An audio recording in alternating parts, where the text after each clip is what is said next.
այսօրը ձեր խոսք եք փոխանցում լսարանին եւ ասացիք, որ այսօրվա ձեր խոսքը ուզում եք սկսել այս կարճ տեսանյութը ցույց տալ մեր դիտողներին, այնուհետեւ դուք ձեր խոսքը կփոխանցեք։ Սա խաչքարի կողմն է, եւ այս խաչքարը երբված է 1283 թվականին։ Այս տեսակ 6,000 խաչքարեր նրանք ոչնչացրեցին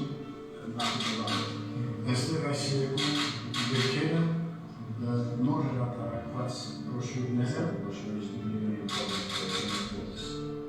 որոնք որ ներկայացնում են այն բանկերն ու եկեղեցիները, որոնք որ Ադրբեջանի կողմից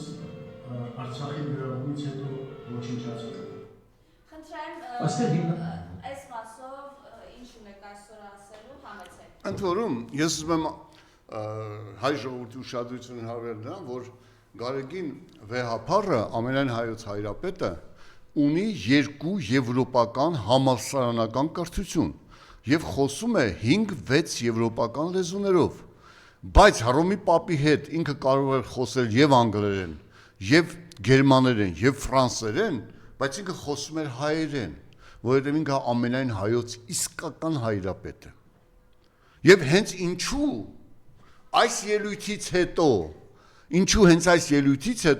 սկսվեց ամենայն հայոց կաթողիկոսի նկատմամբ Նիկոլ Փաշինյանի դավադիր հալածանքները, որովհետև Նիկոլ Փաշինյանի տերերը, թուրքերը եւ ադրբեջանցիները, մեկը կայ ցեղի ներկայացնում են, մյուսը չոփռու ցեղի շարունակությունն են թուրքական,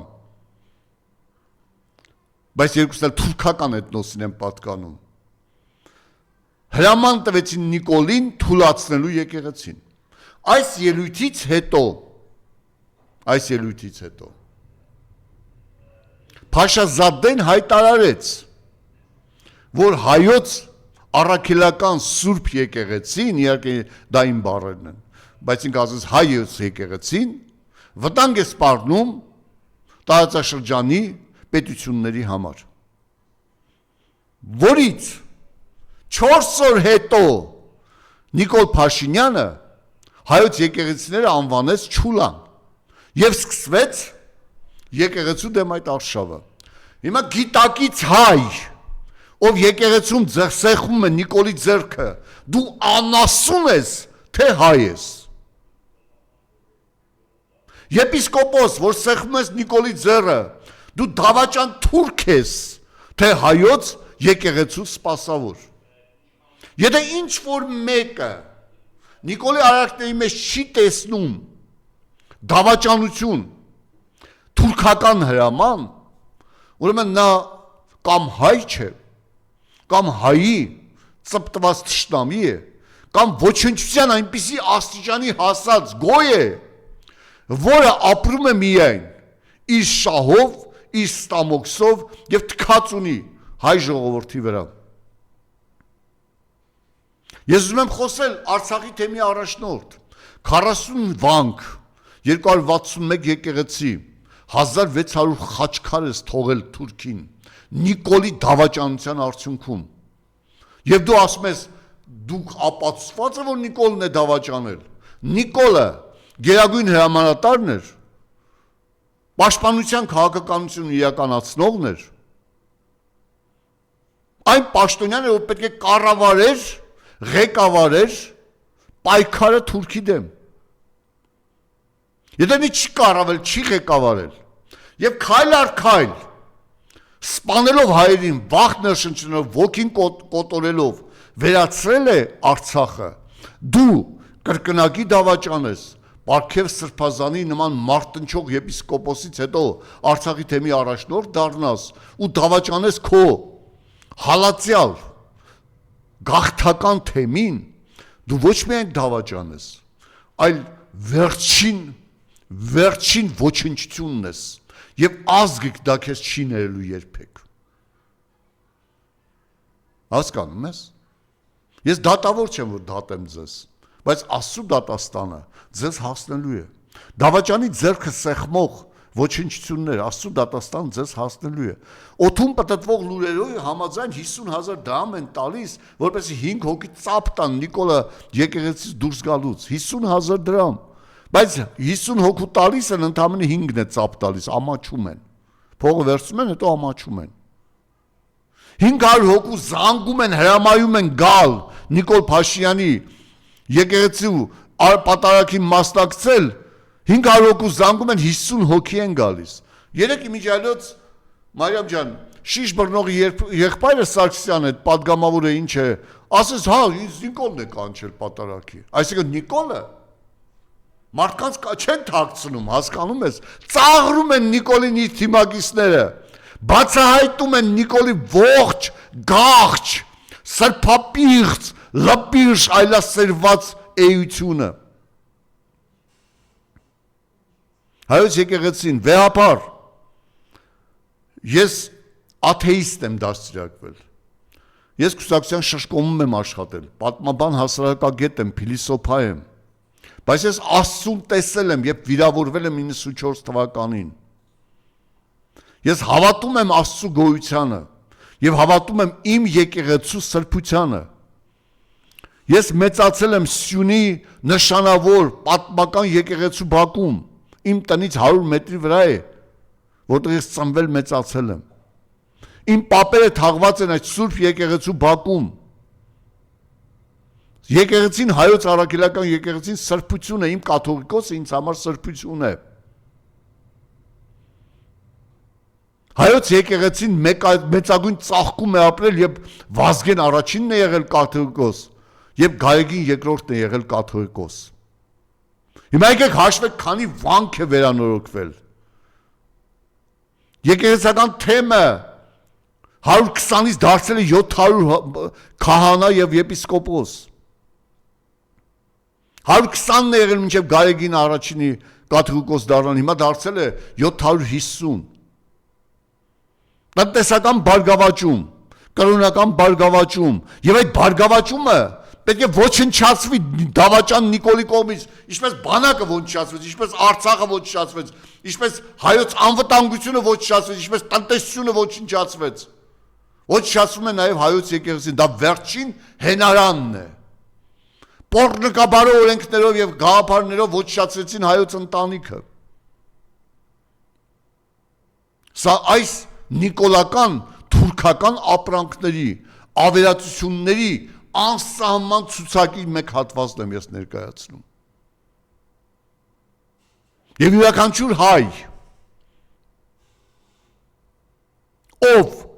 իրեն քրիստոնյա է համարում, պետք է կանգնի հայոց եկեղեցու կողքին։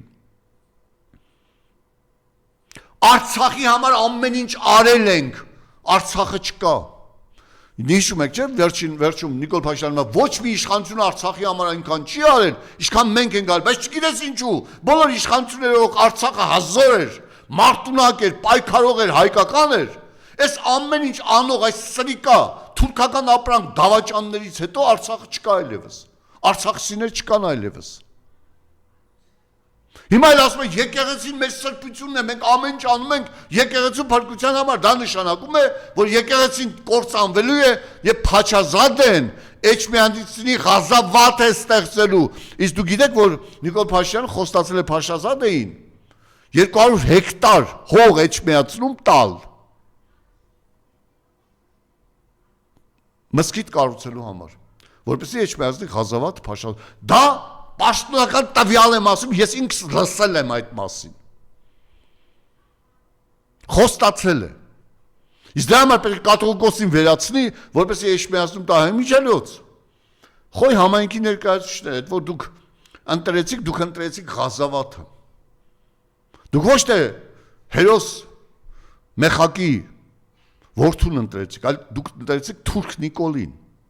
թրքացած հերոսի դավաճան որդուն։ Եվ դուք ղազավաթի եք արժանանալու։ Մի սերունդ հետո ձեր որդիները թրքանալու են, իսկ ձեր աղջիկները թուրքի հարճ են դառնալու։ Ահա Նիկոլի հակաեկեղեցական քաղաքականության ողջ իմաստը։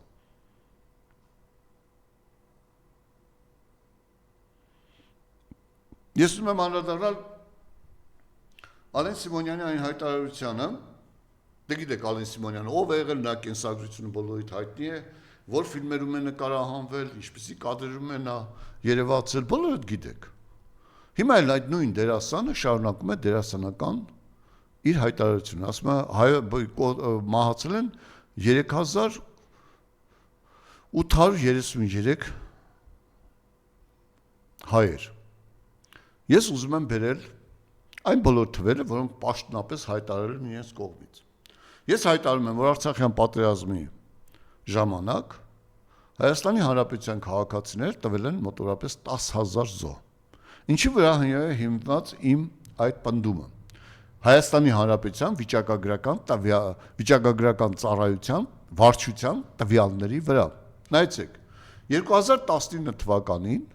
Հայաստանի Հանրապետության ծնելիության եւ մահվան տարբերությունը եղել է +10,500 քանի։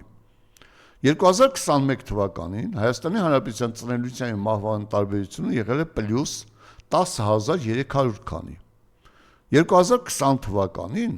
ծնելիության եւ մահվան տարբերությունը եղել է 170։ Այսինքն 10,000-ը չկա։ 2022 թվականին դելի 10,000, 2023 թվականին 11,000 եւ այդպես շարունակ։ Բայց 2020 թվականին 10,000-ը չկա։ Այսինքն մենք ունեցել ենք 10,000 զոհ։ Դրան գումարած 1,700 արցախցիների զոհը։ Դրան գումարած մոտավորապես 800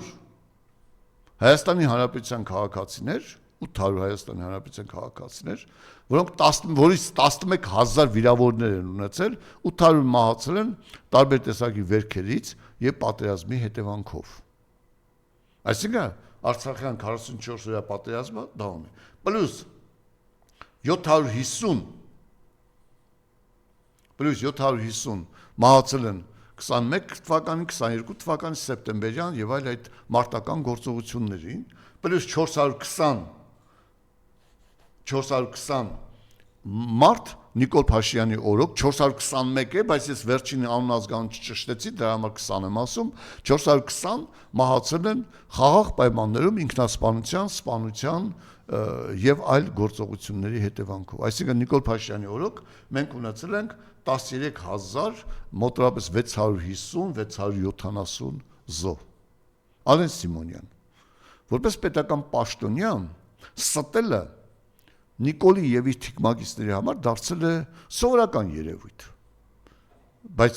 դուք ստում եք ժողովրդի, ով գիտի իրական թվերը։ Ամոթ եւ խայտարակություն բոլոր ստախոս քաղաքական գործիչներին։ Հիմա նայեցեք, ես ավելին ասեմ։ Մի քանի օր առաջ ես գտնվում էի Գորիսում։ Գորիսում կա դիահերձան, որը սպասարկում է նաև Սիսիանի տարածաշրջանը եւ մի քանի տարածաշրջաններ, եւ նրա մոտ ցույց տվեցին ինձ մի մեքենա, որը սառնարան մեքենա է, ավտոմեքենա է, որը միացված էր էլեկտրական հոսանքով միացված էր էլեկտրական համակարգին եւ գորիսեցիները, որոնց այնտեղ ծաղիկներ կային դրված, ասեմ, ինչ ծաղիկներ, ասեց, այստեղ գտնվում է մոտավորապես 105 դիակներ 44-օրյա պատերազմից հետո մինչև այսօր դեռ գտնվում է այդտեղ տերություն անող չկա։ Հայ ժողովուրդ, քո հերոս զավակներին սառնարանում են մասունքները պահում, չեն կազմակերպում թաղում հողին հանձնել, որպեսզի այդ հերոսների հոգիները հանգստանան այն աշխարհում։ Պլյուս դրան, դուք գիտեք 100-ից ավել մասունքներ, չճանաչված մասունքներ կան Երևանի տարբեր սառնարաններում, դիահերձարաններում եւ սառնարաններում։ Այսինքն 200-ից ավել սուրբ մասունքներ, սուրբ դիակներ չճանաչված դեռևս գտնվում են սառնարաններում եւ այս իշխանությունները ծաղրում են հերոսների ծնողներին եւ հերոսների լուսավոր հոգիները։ Նիկոլ Փաշինյանը թքել է հայ ժողովրդի սուրբ ցավի եւ սուրբ կորստի վրա իր իշխանության բոլոր մասնակիցների հետ միասին։ Եվ եթե Նիկոլ Փաշինյանը ինչ-որ մեկը ծափահարում է կամ ձեռքը սեղմում է, նա սեղմում է պիղծ, ստոր, գարշելի հայասպանի ձեռք։ իմ յուրաքանչյուր ասած բառը ունի հիմք, հենք եւ ապացույց։ Ես 250 կիլոմետր գնացել եմ այդ մեքենան տեսնելու, փաստը վերցնելու եւ հետ գալու համար։ Ընդ որում անվտանգության աշխատակիցները ասում են լավ է մի նկարեք էլի շարժից փորձանքից, բայց երևում է բոլորն էլ տեսնում են, նկարում են։ Սա է դաժան իրականությունը։ Իրականում դա է դաժան իրականությունը։ Եվ ես պատահական հանդիպեցի զինծառայողներից մեկին, ով դիրքերից իջել էր, որովհետև քննիչը իրեն կանչել էր։ Ասեմ, դες տրամադրություն բարձրացել լսի քննչական կանչում, ասես այ պարոն Հովհաննիսյան, հիմա Հայաստանի հայոց բանակում ում նկատմամբ քրեական գործ չեն հարուցվել, կամ դա դավաճան է, կամ սարսափելի մի վիճակ է իր մոտ, որ չեն կանչի, ասի ինչի։ Ու թվերը ասեց, միայն իրենց կայազորում 500 քրեական գործ է հարուցված։ Ասում պարոն Հովհաննիսյան, վառելիքը տալիս են դիրքերում վառելու համար, գերածախս է լինում կամ թերակատարվում է, դրնում ես այնտեղ գալիս են ասում են խախտում ես կատար քրեական գործ են հարուցում։ Եվ ես հիշեցի մի հանճարեղ բան, հիշում եք, որ այս տականքները եկան իշխանություն, ինչպիսի ողմակով հարձակվեցին փառապանց գեներալների վրա։ Մինչև հիմա այդ հարձակումը չի անցել։ Գիտեք, եւ ես եկա ու ճշտեցի, իրավասու աղբյուրներից ճշտեցի, որ Հայաստանի Հանրապետության զինված ուժերում միայն պաշտպանության նախարարության ենթակայության ներքո ծառայողների նկատմամբ հարուցվել է 17000 քրեական գործ։ Պատկերացնում եք 17000 քրեական գործ։ Դուք պատկերացնում եք այդ թվի մեծությունը։ Իհարկե, դա սարսափելի է, երբ մտածում ես, որ մարդիկ ծառայում են հայրենիքին դիրքերում եւ ծառայության ընթացքում իրենք գիտեն, որ իրենց նկատմամբ հարուցված է քրեական գործ։ Այսինքն բանակի ոգին լրիվ ոչնչացնում են։ Հիշում եք Տուշոնկա շոուն, որը իրականում այդպիսի բան չկար։ Իսկ ինչու այդ նույն նիկոլական տականքները այսօր դուրս չեն գալիս հայտարարեն, որ քննության ընթացքում պարզվել է, որ բոլոր տուշոնկաները, որոնք տրված է եղել երկրապահին, եղել են տեղում եւ Մանվել Գրիգորյանը ոչ մի տուշոնկայի հետ ոչ մի առնչություն չի ունեցել։ Ընդհակառակը Մանվել Գրիգորյանը դատել են 1 կարաբինի եւ 1 փամփուշտ կարաբինի 762 փամփուշտի համար։ Ինչու այդ մասին չեք ասում, որ գեներալին դատել են զենք զինամթերք պայլոման մարտական հաղթանակած գեներալին։ Ինչու չեք հայտարարում տականք նիկոլականներ։ Ինչու չեք հայտարարում եւ Վահագն Ալեքսանյան այդ ամբարոս ստախոսը հայտարարում են, որ ձեր օրոք հազարավոր զոհեր են եղել։ Ինչու չեք հայտարարում, որ դու ստում ես։ Դու ուղղակի ստում ես։ Որտեւ հազարավոր զոհեր չեն եղել Ռոբերտ Քոչարյանի օրոք։ Դու նկատի ունես Ռոբերտ Քոչարյան։ Ռոբերտ Քոչարյանի օրոք եղել է 92 զոհ։ Սերժ Սարգսյանի օրոք 253 զոհ, որոնք 4-օրյա պատերազմի 100 զոհեր նույնպես։ Լևոն Տեր-Պետրոսյանի օրոք եղել է 7500 զոհ, բայց հաղթանակած պատերազմ ենք տարել։ Իսկ ձեր օրոք զոհերի թիվը ավելին են 13670 են մոտավորապես։ Մոտավորապես, որովհետև թվերը պաշտոնապես չեն հայտարարվել, ցուցակը չկա հայտարարված, թե ստախոս նիկոլական քաղաքական գործիչներ դուրս կգան 10 կասեն, 20 կասեն, 3000 կասեն, թե ինչ կասեն, դա ինչ չի հետաքրում։ Ես վերցնում եմ պաշտոնական վերլուծության արդյունքը։ Ես ուրիշ բան ասեմ։ Լևոն Բարսեղյանը եւ քաղ հասարակությունը, որի վրա հենվում են այսօրվա իշխանությունները, այսպես կոչված իշխանությունը, թեկուզ այսօրվա իշխանությունները հենվում են թուրքական ագիտացիա եւ թուրքական փողերի վրա։ Հայտարարեց, որ 1994 թվականից մինչև 2016 թվականի ապրիլյան 4-օրյա պատերազմը Հայաստանի Հանրապետության բանակում եղել է 450 թե 460 մահ։ Բոլոր մահերը հիվանդությունից, այս մեկից եւ այլ։ Հասկանում եք։ Եվ համատեք Նիկոլ Փաշինյանի օրոք մահերը։ Այդ երջանկություն բերած, ճակերտներով երջանկություն բերած մահաբեր սատանան հայ ժողովրդին հասցրել է սարսափելի վիճակում։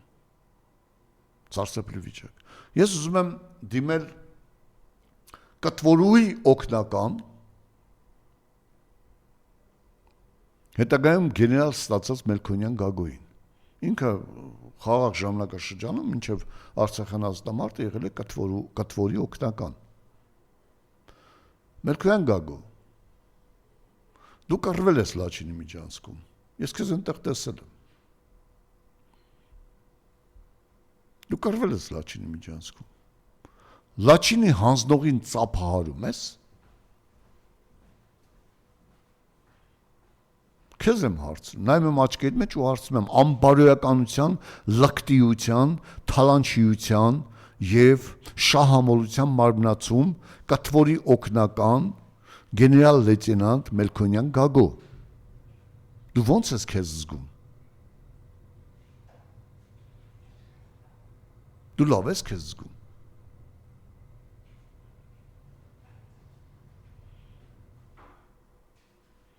Ես իմ կեսագրություն սկսել եմ բանվորից, ես չեմ ամանչում դրանից։ Բայց ես իմ հայրենիքը երբեք չեմ դավաճանել, իսկ դու կտվորի օգնական դավաճանել ես քո հայրենիքը, քո հայրենիքի սրբությունը, հանուն մի փոր հացի։ Այս ինչի կոռուպցիոն հանձնաժողովը Գառնիում Մելքոնյան Գագոյի պալատների, ռեստորանների մասի երբեք չի խոսում։ Հարց եմ տալիս։ Կոմիտասի տների մասի չի խոսում։ Ես կոչ եմ անում։ Կոռուպցիոն հանձնաժողով որտեղից գեներալ Մելքոնյան Գագոյին, որը եղել է պաշտպանության նախարարության պաշտոնյա, ռեստորաններ, օբյեկտներ, տներ Գառնիում, որտեղից։ Ուղղակի հարց եմ տալիս։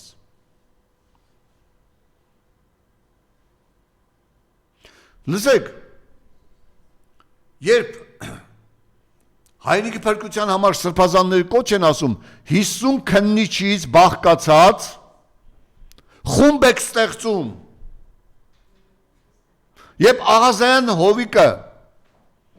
հարցնում է ինչու եք Տիգրանաշենը տալիս 4 քննիչից բաղկացած խումբ եք ստեղծում, ընդ որում Կիրովականից, Վանաձորից քննիչներ եք բերում, խումբ եք ստեղծում, որպեսզի քննեք այդ գործը։ Բայց Քարամյան Աղազարյան վեճը, որը եղավ քրեական գործ հարուցեցիք, որի պրտե Քարամյանը հայտարարեց, որ թե Քարամյանի հայր այսօր եպիսկոպոսների հավաքին մասնակցում է, ձեր մարդն է, դրա համար քրեական գործ չեք հարուցում Քարամյանի հայտարարության նկատմամբ կամ չեք հետևում, արդեն քանի 2 տարի է անցել եւ այդ քրեական գործից ոչ մի քննչական գործողություն չի կատարվում։ Մինչդեռ 2000 քրեական գործ եք հարուցել Նիկոլ Փաշինյանի քննադատող եւ ազգի փրկության համար պայքարողների նկատմամբ։ Դուք հասկանում եք ինչ եք անում։ Սիսյանցի Արտուր Սարգսյանը, ում հայրը մեծ ավանդ ունի Արցախյան հաղթանակի համար, հայրենասեր մարդը պայքարում է եւ այսօր քաղ բանտարկյալ է։ Այդ սրբագույն տղան, ով լինելով երկար տարիներ համայնքի ղեկավար, այնքան անբասիր է աշխատել եւ իր ժողովրդին նվիրվել, այդ տականքներ, որ իրեն միայն Նիկոլի դեմ պայքարի համար է կալանավոր կեղծ շինծու հայտարարությամբ։ Իսկ ինչու Քարամյանի նկատմամբ չեք անում այդ բանը։ Եվ ես նաև պաշտպանության նախարարության իմ աղբյուրներից իմացա, որ Հայաստանի Հանրապետության 2020 թվականի համեմատ Հայաստանի Հանրապետության սպաների թիվը կրճատվել է 30%-ով։ Դուք պատկերացնում եք դա ինչ է նշանակում։ Այսինքն այսօր մենք ունենք ընդամենը մի քանի հազար սպաներ եւ չի համալրվում այդ 30%-ի կրճատումը, դա սարսափելի հարված է մեր մարտունակությանը բանակ։ Իհարկե Նիկոլ Փաշինյանը ասաց, որ մեզ մարտունակ բանակ պետք չէ։ Եվ այդ ստախոս տականքը շարունակում է սուտ խոսել։ Ես ուզում եմ մի բան ցույց տալ, որպեսզի Նիկոլ Փաշինյանի սարսափելի ստերից մեկը բացահայտենք։ Տիկին Մարիամ ջան, մի րոպե էս բանը այնպես արեք, որ մարդիկ լսեն։ Ես եմ տվել հրաման հետ քաշվելու։ Վաղարշակ Հարությունյանը իրականացրել է այդ հրամանը։ Դուք Նորից լսեք։ Մեր զինված ուժերը տեղակայված են հիմնական ռազմավարական բարձունքներում։ Հայաստանը պետք է լավ հասկանա, թե դա ինչ է նշանակում։ Այսօր այդ ռազմավարական բարձունքներից կարող ենք տեսնել Կապանը, Գորիսը, Ջերմուկը։ Դա Ալիևն է հայտարարում։ Նաև Սևանալիճը։ Այն մարդու անուն ազգանունով հրաման է տվել հետ քաշվելու Վաղարշակ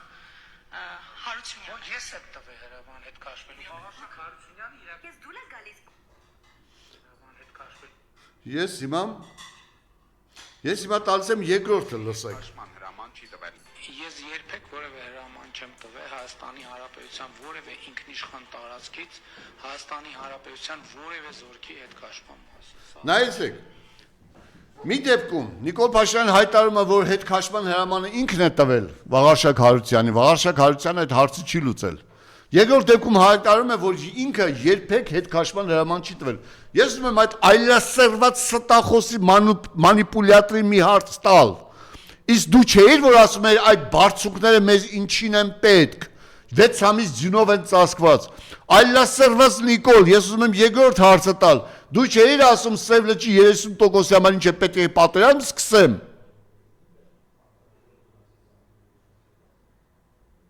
Եվ Ալիև ասում է, այս ստρατեգիական բարձունքները մեծ ձեռքում են, մենք ոչ մի թիզ չենք նահանջելու։ Եվ Ալիևի հրամանը կատարող Նիկոլ Փաշինյան դավաճանը,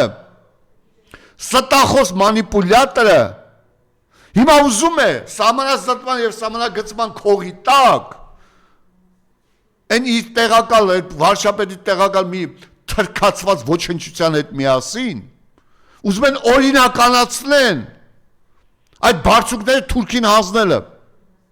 Եվ ասեն, դե մենք օրինական ենք այս սահմանազատում, սահմանագծում ենք կատարել եւ դե սա է եղել, ինչ անեինք, էս է եղել։ Հասկանում եք։ Թուրքի գործակալ Նիկոլ Փաշինյանը կարող է Հայաստանը հանել, հասցնել ցեղասպանության եւ ասել ես ինչ եմ արել, ես ոչ մի բան չեմ արել, գիտեք ինչ կա, ես չեմ արել։ Անմեղ սունակ, շիզոֆրենիկ պահվածք։ Եվ գիտեք ինչ կա, վերջերս կարճ ասած հաղորդաշարի մեջ ես ցույց էին տալիս Նիկոլ Փաշինյանի բոլոր ստերը, որոնք մահացու հարված են հասցրել հայի ինքնությանը։ Ես հաշվեցի 120 քաղաքական սուտ, 120 հրաժարում իր ասած հայտարարություններից, 120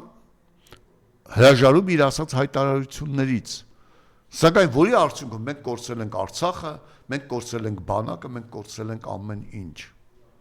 Ես ուրիշ բան ասեմ։ Այսօր բանակը դարձրել են ոչ մարտունակ, պարզապես կուշտ ուտող մարդկանց փուլ։ Ես մի ուրիշ բան ասեմ, 2018 թվականից մինչև այսօր բանակը ոչ մի մարտական պատրաստություն եւ մարտական պատրաստականության բարձրացման զորավարություն չի կատարել։ Այսինքն մենք ունենք բանակ, որը ոստիկանության պես պարզապես ծառայում է։ Այսինքն չի կատարվում ոչ մի ներդաշնակում բանակում։ Եվ ան չգիտի, թե բեն ինչ է կատարելու, բեն չգիտի, թե գեն ինչ է կատարելու բանակում։ Ես չեմ ուզում պետական գաղտնիքների մեջ մնալ, բայց 001 հրամանում, մարտական պատրաստականության բարձրացման հրամանում հստակ նշված է, թե տարեկան քանի անգամ, ով, ինչպիսի կազմով պետք է անցկացնի մարտական պատրաստականության բարձրացման զորավարություն։ Հայաստանի Հանրապետությունում դա չի կատարվում։ Ոնց ասենք, որ այս ոչխարները, այս ինքնասպան ինքնասպանության գնացող այս ժողովուրդը հասկանա, որ քեզ անվտանգությունը ձեռքիցդ խլել են։ Եվ հիմա ասում են Իոնիսյան Դանելը, ինցեստի այդ հսկայական մասնագետը ասում է, ավելի լավ է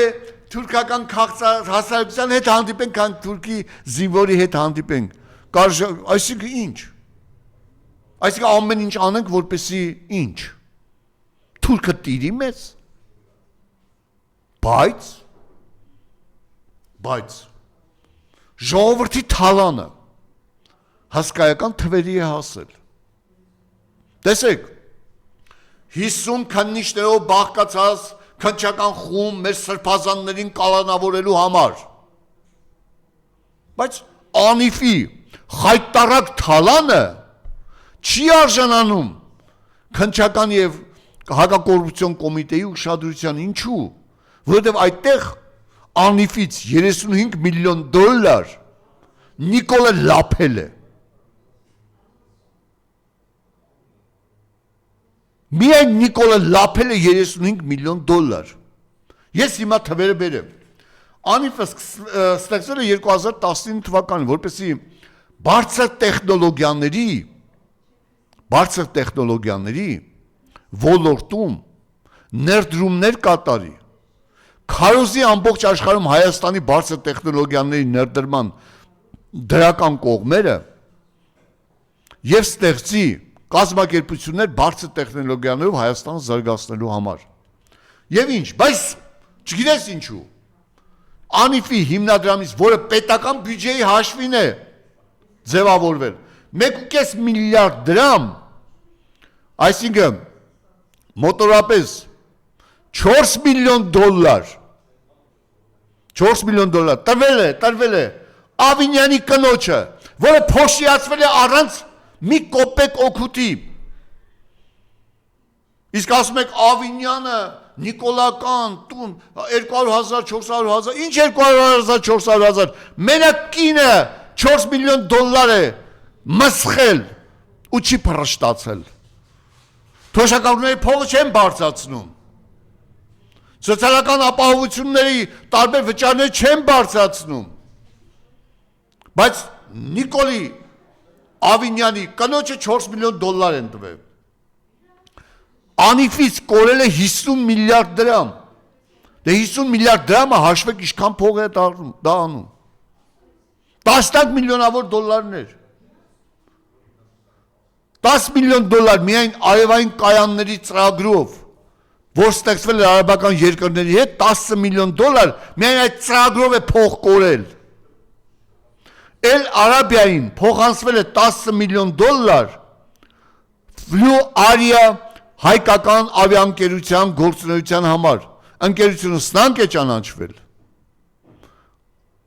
Էլ Արաբիայի ներդրումները կորել են, Հայաստանի պետական բյուջեից 10 միլիոն դոլար կորել է։ Ըստ օդում պատվող լուրերի, դա Աննա Հակոբյանի եւ իր մերձավորների թալանն է եղել։ 5 միլիոն դոլար Անիֆը դրել է բանկերում շահույթ ստանալու համար։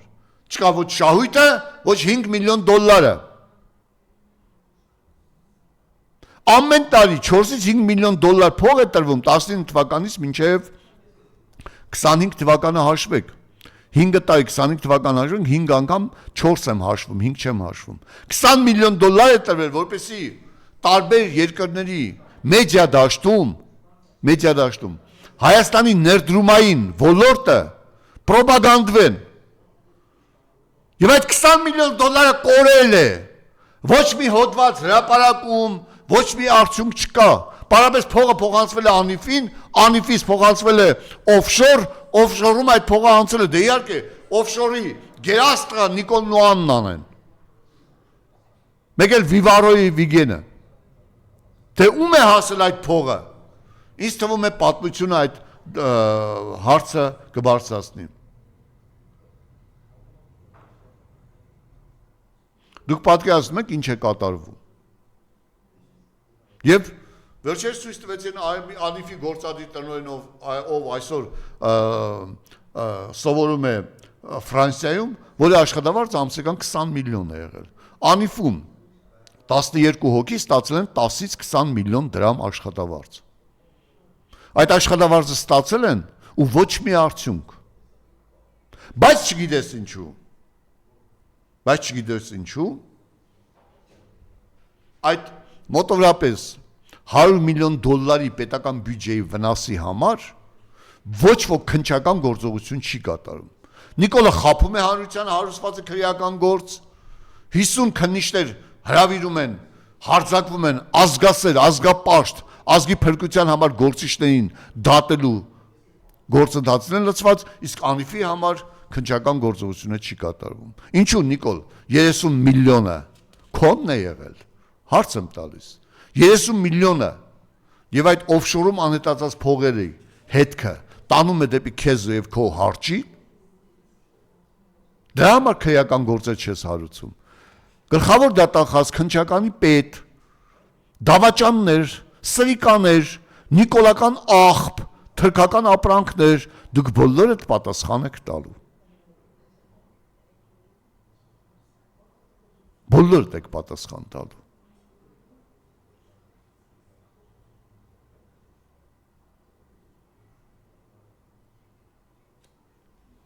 Եվ նման պայմաններում պետական պարտքը արդեն դառնում է 15 միլիարդ, որից 9 միլիարդը Նիկոլի օրոք, որի փողերը չկան, ես ուզում եմ նորից կրկնեմ, որպեսզի Հայաստանի Հանրապետության ժողովուրդը իմանա, Նիկոլի այն հայտարարությունը, որ զենք ենք արել, սուտ է։ 9 միլիարդ մսխել են, գնվել է 1 միլիարդ 270 միլիոն դոլարի զենք, այն էլ պետական բյուջեի փողերով, ուր է 9 միլիարդը Նիկոլ, այսօր թոշակառուները աղքատության են մատնված, իսկ դու 9 միլիարդ լափել ես, քո գարշելի, թուրքահապատակ ու թրքահոտ իշխանության հետ միասին, բոլորդ պատասխան եք տալու, բայց ամենասարսափելի բաներն ասեմ, ընդ որում ինչ որ ես ասում եմ, բերում եմ պետական տվյալները, սիրելի ժողովուրդ, 1000 տոննա անաստանկեր բերես Նիկոլը եւ քպահականներ ուրախացան, որ իրենք կշտանալու են անաստանկերով եւ մրցույթ հայտարարվեց, թե այդ անաստանկերից ով ավելի շատ կուտի, հաղթեց Նիկոլն ու արդյունաբերության նախարարը, անաստանկերից իրենք շատ կերան, բայց ես ուզում եմ բերեմ վիճակագրական վարչության տվյալները, Հայաստանի Հանրապետությունում 71,000 հեկտար վարելահող ենք ունեցել ցորենի մշակաբույսերի տակ։ 2024 եւ 25 թվականին դարձել է 51,000, այսինքն 20,000 հեկտարով կրճատվել է ցորենի մշակաբույսի տարածքը Հայաստանի Հանրապետությունում։ Եթե